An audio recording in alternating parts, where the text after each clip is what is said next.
$5. Yeah. If not, you are still owed $9 apparently. It's all Wow. part of the settlement from a case over the removal of the PS3's other operating systems feature, if you recall that they advertised.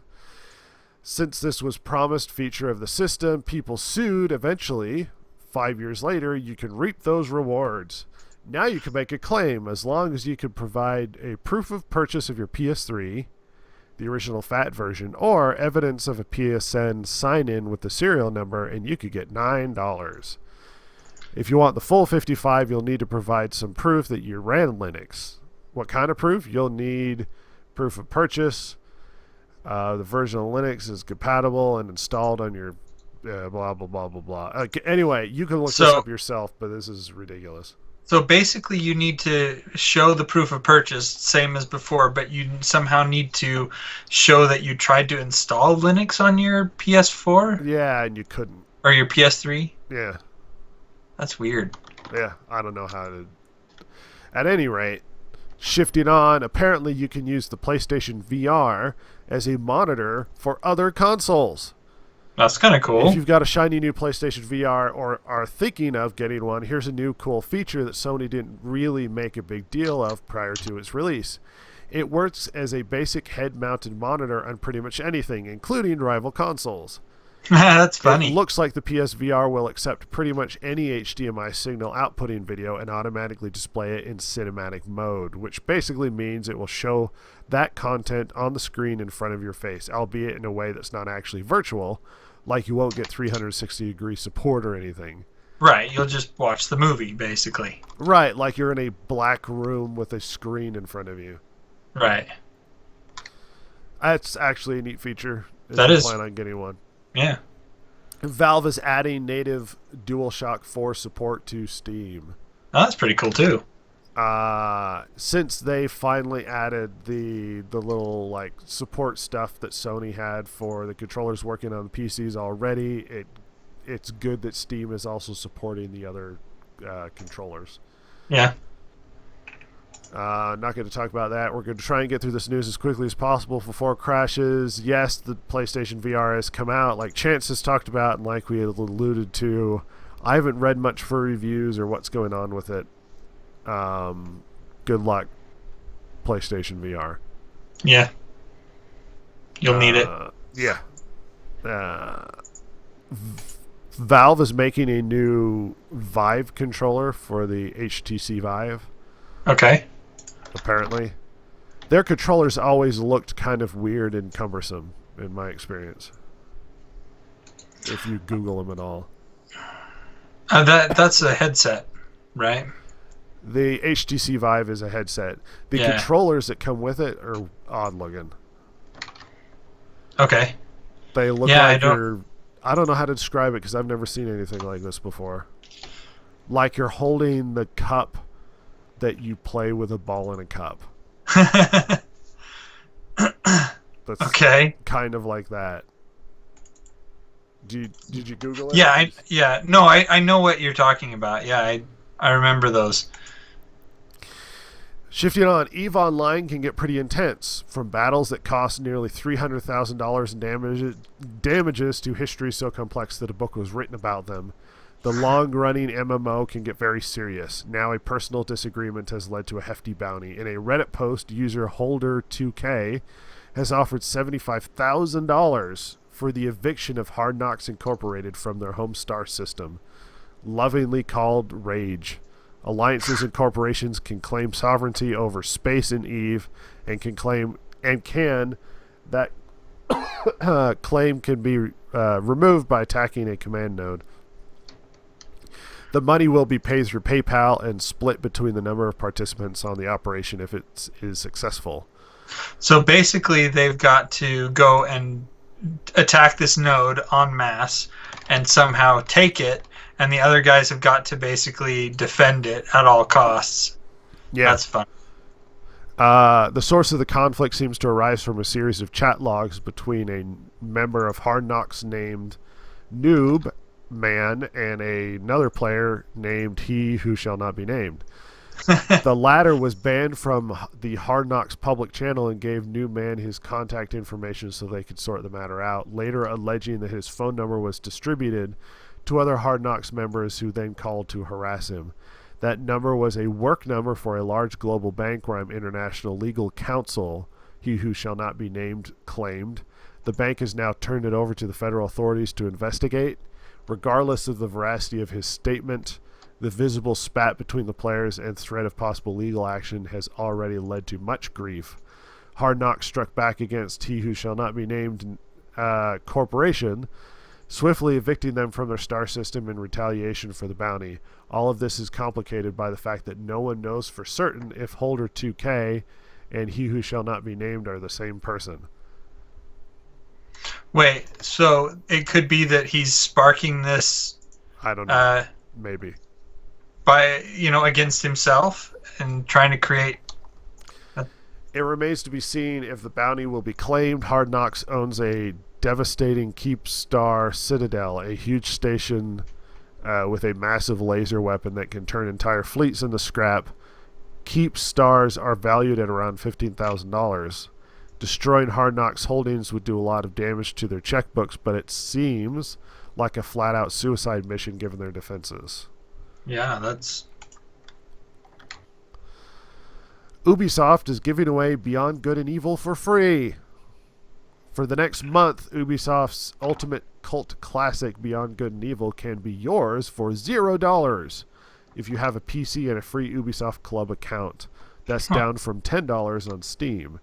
The mega publisher is giving the game away as part of a year-long celebration of their 30th anniversary and maybe boost club registrations. Also, they've already been teasing the next game in the series, so this might actually encourage hype for it if a lot of people have it. They actually gave that out like last month on Gold for free too. Skyrim Special Edition PC requirements are much more demanding, apparently. Let's see, the recommended specs. Let's just go over the recommended specs for the 2011 Skyrim version. Windows 7, Vista XP, 32 or 64-bit. Processor needs to be a quad-core Intel or AMD. 4 gigabytes of system RAM. 6 gigabytes free of hard drive space. DirectX 9 and at least a GeForce GTX 260. The Special Edition requires a 64-bit system and a minimum of an i5 2400 or an AMD FX 8320. 8 gigabytes of RAM, 12 gigabytes free of hard drive space, and at least a GTX 780. 12 gigabytes of hard drive space, that's... The point being that the requirements are excessively more demanding. Yeah. No kidding. There is a new trailer. Well, technically the first trailer for the new Power Rangers movie that's on its way. Saw that. It looks okay. It doesn't feel like the original Power Rangers, like they're trying to make it adult and stuff. And I'm not entirely sure if I... You know what's the biggest problem with that trailer? There were no giant Zord stuff. That's true. I did not see any. That's part of the biggest reason why you watch Power Rangers. You want That's watch the giant robot fights. Right. Like, I could give or take all of the high school drama or the kids being cool and stuff. You want to watch the giant robot fight the other giant creature in this town that perpetually has giant monster fights. Yep. Confusingly. BioWare announces a new story expansion for the Old Republic. Wow. Big story expansion, and they have a big trailer that came out for it. And the trailers that they come out for the Old Republic are freaking awesome and make you want to watch movies in the Star Wars universe made by them rather than what we're currently getting. And the trailer is freaking awesome. It's really good. It's like heartfelt and stuff, and it's worth checking out because it sort of sets up the story for the new expansion. So good luck to them. I love the Old Republic. I can't keep up on the charges and stuff, but Yeah, that's true. The story missions were so good. Sometimes it motivates me to go, well, maybe I'll get the expansion sometime, go back and play through the story because they were that good that you every now and then I have the motivation to want to do that. Haven't yet. We're going to end with Metro 2033 Studio is releasing a VR shooter. Really? Yeah. I actually quite like 4A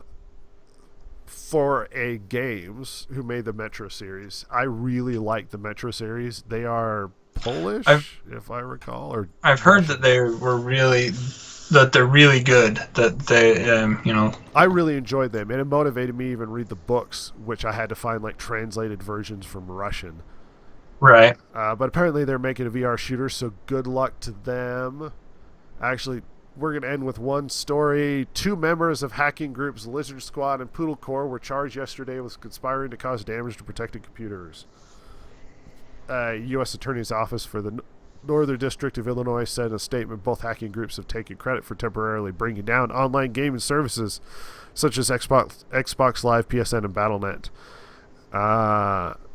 Zachary Bukta and Bradley Van Roy, both 19, have been arrested respectively in Maryland and the Netherlands. Lizard Squad and since June Poodle Corps are known for launching distributed denial of service attacks against online services. On top of that, they have allegedly sold their DDoS services to others on the domain stressor.poodlecore.org.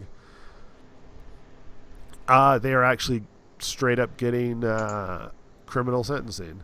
I love that. Yeah. I absolutely love that. You might be able to do these sorts of things once or twice, but eventually stuff catches up with you because they do track stuff down eventually. Yeah. So if you keep up doing that sort of thing, unless you're really clever, and I think most of them think they're clever when they're not as clever as I think they are, the more you do it, the more you risk of being found. Yeah. No matter how clever you think you are. And these kids are like, oh, well, it's funny and I'm cool and I'm a hacker and I have all this respect online. Dude, you're 19. Now you have a serious charge and your life is ruined. Why? Because you wanted to be a douche online. Is that the best way to go about things? And you weren't even doing it like claiming to do it like Anonymous does with some sort of like... Well, there's ways to... moral champion... like social justice nonsense right. that they're doing. I mean, there's one thing where you're like, look, I found this exploit, and you go to the company and you're like, look, here's an exploit, you need to plug the hole. That's one thing. But when you're just like, dude, I took it down, and it wasn't important. You just made people pissed off. You're just a jerk. Yeah. There wasn't any reason behind what you did other than you're a jerk. Yeah, pretty much. And I know part of them is they're proud of it. Yeah. But you know what? Frequently this stuff comes back on you. So good luck. I'm always pleased when people like this get caught. Yep. Anything you want to leave us with as I start to lose my voice and we need to run out of here of this horribly difficult to edit podcast? I finished Dracula, reading it, and I watched the movie. Is it good? And we'll talk about it more next time. Excellent. It's just kind of a teaser. Jason's teasing us, everybody. Yeah. Just so Chance would be able to like rip his hair out or something. Excellent. Playing the outro. Thank you for listening to this week's episode of the Distracted Gamers podcast. If you like the show, follow Rhett and Jason, the world's 2 most lethally stupid internet personalities on Twitter @DG Podcast, or check them out at www.thedistractedgamers.com. If you loved or hated what you've heard here, email them at thedistractedgamers.blogspot.com and share your feelings. Not that Jason will care, since he hasn't any, of course.